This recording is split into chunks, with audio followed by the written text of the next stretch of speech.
ભરૂચ જિલ્લામાં યુવાધનને નશાની લતમાં ધકેલતા ડ્રગ્સ અને અન્ય નશીલા પદાર્થોના કારોબાર સામે સખત કાર્યવાહી કરવાની માંગ સાથે ભરૂચ જિલ્લા એનએસયુઆઈ દ્વારા રેલીનું આયોજન કરાયું હતું। જો કે રેલીની પૂર્વ પરવાનગી ન હોવાથી પોલીસ દ્વારા આગેવાનો અને કાર્યકરોની અટકાયત કરવામાં આવતા શહેરમાં ખેંચતાણના દ્રશ્યો સર્જાયા હતા।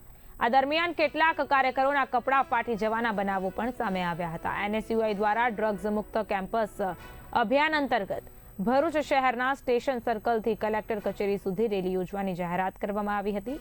રેલીના પ્રારંભ પૂર્વે આગેવાનોએ ડોક્ટર બાબા સાહેબ આંબેડકરની પ્રતિમાને પુષ્પહાર અર્પણ કરી ડ્રગ્સ નાબૂદીની પ્રતિજ્ઞા લીધી હતી। સાથે જ રેલી દરમિયાન ભાજપ સરકાર રાજ્યમાંથી ડ્રગ્સ, દારૂ અને ગાંજાના વધતા દૂષણને રોકવામાં સંપૂર્ણપણે નિષ્ફળ ગઈ હોવાના આક્ષેપો સાથે સરકાર યુવાધનને નશાની લતમાંથી બચાવવા કડક પગલાં લે તેવી માંગ સાથે સૂત્રોચ્ચાર કરવામાં આવ્યા હતા।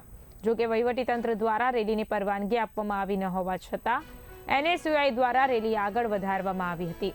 રેલી રોટરી ક્લબ પાસે પહોંચતા જ આયોજકો જાહેર માર્ગ પર બેસી જતા પોલીસ અને કાર્યકરો વચ્ચે ઘર્ષણ સર્જાયું હતું, જેમાં અનેક કાર્યકરોના કપડા પણ ફાટી ગયા હોવાના પણ દ્રશ્યો સર્જાયા હતા, જેના કારણે પરિસ્થિતિ તંગ બની હતી।